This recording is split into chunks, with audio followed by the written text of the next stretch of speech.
Today we're going to be talking about the top 10 greatest Tampa Bay Buccaneer players of all time. Now, the Tampa Bay Buccaneers are an organization that has had its fair share of ups and downs. The Tampa Bay Buccaneers, from the time of their inception back in 1976 up till the early 1990s, were easily one of the worst organizations, not just in professional football, but in all of sports. The Glazers bought the team. The Buccaneers have turned a tide as far as their success goes, having won 2 Super Bowls, one in 2002 and 2020, and have had their fair share of great players enter and leave the organization. And while they have had some times where they have not been necessarily the greatest organization, the most notable being 2014 when they went 2-14, they have found a way to rebuild themselves and put together some incredibly talented rosters. So who are some of the greatest players to have ever donned the red and gray? Let's find out. Starting off at number 10, we're going to go with Gerald McCoy. Gerald McCoy played 9 seasons with the Tampa Bay Buccaneers from 2010 to 2018, amassing 54.5 sacks and earning 6 Pro Bowl honors, including 1 first-team All-Pro selection back in 2013. In 2013, Gerald McCoy finished with 9.5 sacks, 50 combined tackles, including 35 solo tackles, 15 tackles for loss, tied for 7th in the NFL, as well as 21 QB hits. McCoy, throughout most of his career, was known as a run-stuffing defensive tackle who was above average as a pass rusher, usually tallying about 7 to about 9 sacks per season, especially throughout 2013 through 2017, widely regarded as his prime, when he made those 6 straight.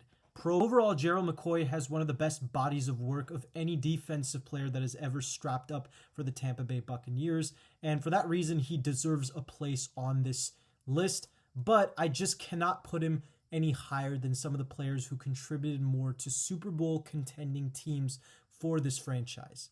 As a result, Gerald McCoy falls at number 10 on this list. At number 9, I'm going to go with Tom Brady. And yes, I know that this is going to be a little bit of a controversial ranking for some people, given that Tom Brady only played for 3 years with the Buccaneers, but he was just that good with Tampa Bay.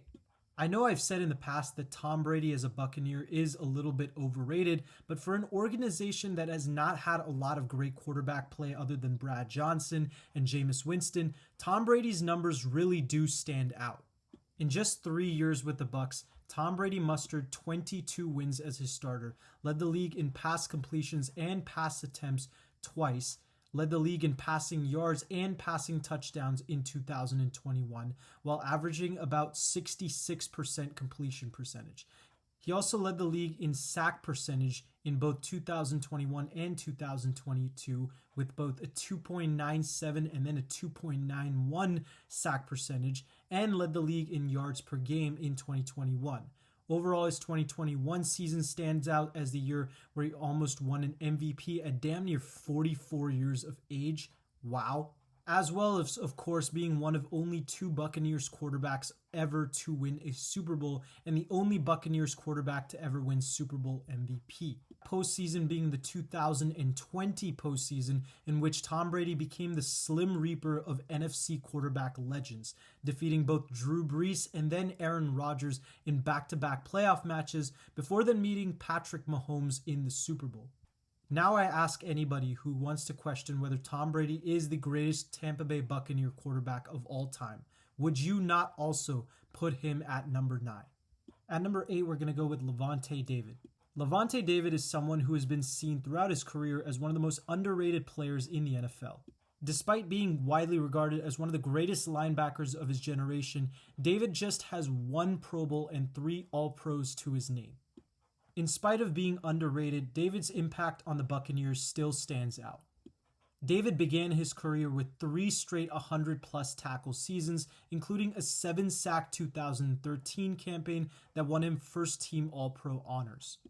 Since his first few years, the linebacker position has evolved overall to become more of a coverage position, and of all the players, David is the one who has definitely adapted the best. David is still widely regarded as one of the best coverage linebackers in the league, even at age 34, and with the exception of 2021, where David only played 12 games, David still has yet to average a season with less than 75 solo tackles. Obviously, David also played an instrumental role in a Super Bowl winning campaign for the Bucs back in 2020, where he was a team captain and led the Buccaneers defense to a dominant performance against the Chiefs in the Super Bowl. And overall, David has cemented himself as one of the greatest Buccaneers of all time for this reason. Coming in at number 7, we're going to go with Mike Alstott, fullback for the Tampa Bay Buccaneers for 11 seasons from 1996 to 2006. Alstott was a 6-time Pro Bowler and a 3-time first-team All-Pro selection in his career at a time where the fullback was slowly beginning to become a dying fad of a position in the NFL. In spite of having truly no competition at his position, Alstott still remained one of the most dominant offensive players in the league throughout the late 90s and the early 2000s.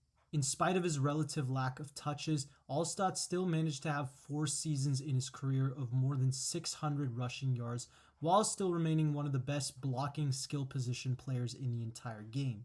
Alstott was also a very good receiver with the limited amount of opportunities that he got. He averaged about 7.5 yards per reception throughout his career. And to put that into context, Dalvin Cook, who's widely regarded as one of the best receiving backs of the last decade, averaged about 7.9 yards per reception throughout his career. So Alstott, as a fullback, was averaging only about 0.5 less yards per reception. Very impressive. And of course, Alstott was one of the best offensive pieces to the Super Bowl winning juggernaut that was the 2002 Buccaneers, giving him a legitimate case as possibly the greatest offensive player in the history of the Bucs franchise. At number 6, I'm going to go with Leroy Selmon. Leroy Selmon was the franchise's first superstar. Selmon was a 6-time Pro Bowler and a 4-time All-Pro, winning Defensive Player of the Year in 1979 when he had 11 sacks for the Buccaneers. Selmon had 4 seasons in his career with double-digit sacks and another 2 seasons with 8 or more sacks. Selmon, in my opinion, is one of the most underrated defensive players of his generation, a guy who was often overshadowed by other defensive greats from the early 1980s, players such as Lawrence Taylor and Andre Tippett. And while Selmon didn't contribute to any Super Bowl contending window for the Buccaneers, his dominance throughout his 9-year career showed that he was more a victim of the Hugh Culverhouse era than someone who would have been overshadowed on a Super Bowl winning team. So yes, Selmon does deserve his place even amongst a star-studded defensive franchise. At number 5, we're going to go with the current GM of my San Francisco 49ers and a fan favorite among Buccaneers fans, John Lynch.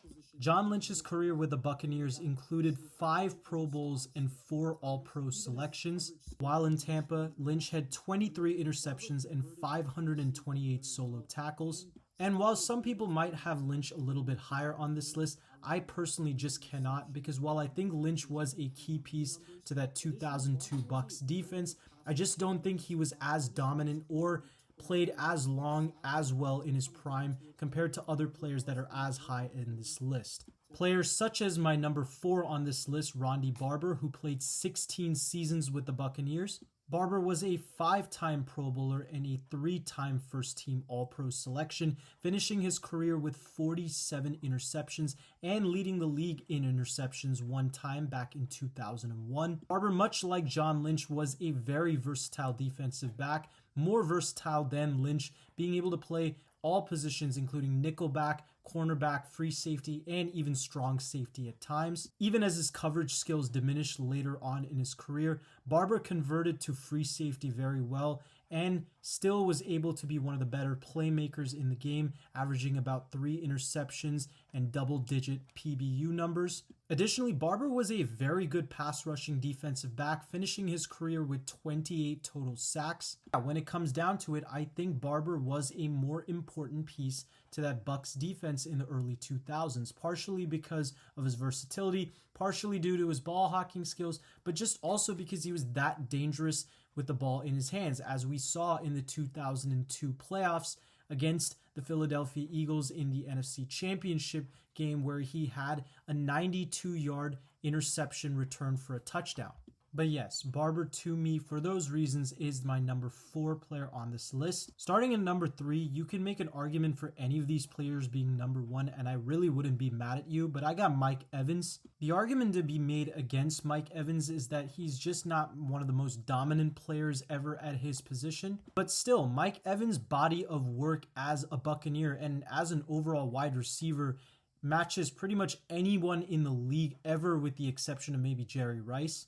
We all know about the 11 consecutive seasons he's had of 1,000 or more yards. But Mike Evans also has 105 career receiving touchdowns, putting him 9th place all time, as well as 15.2 yards per reception, which for a guy who's not necessarily known as a deep threat is still very, very impressive.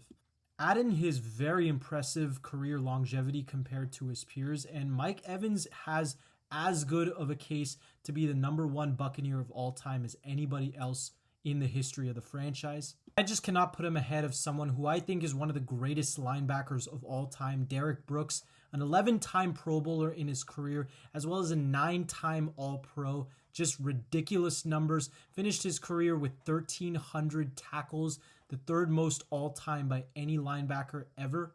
Derrick Brooks went down in his career as arguably the greatest side-to-side tackler in the history of the NFL, as well as a very, very good coverage linebacker, finishing his career with 25 interceptions. And of course, Brooks was one of the team captains on the 2002 Buccaneers defense that dominated the Raiders in the Super Bowl. He wasn't the best player on that Bucs defense, however. That, in my opinion, would be none other than Warren Sapp, 7-time Pro Bowler and 6-time All-Pro in his time with the Bucs. Sapp had 77 sacks in just 9 years with the franchise, as well as 64 tackles for loss, although he would have definitely had more given the fact that tackles for loss wasn't counted as a stat in his first 4 years in the NFL.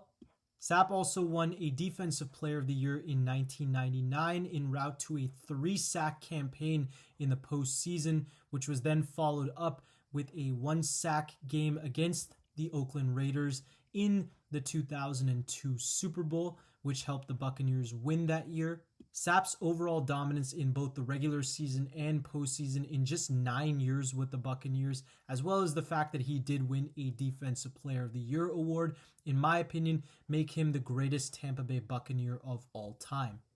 But that's my overall list, so let me know what you guys think in the comments section. Please like and subscribe. It really helps out the channel. And until then, I'll see you guys next time. Peace.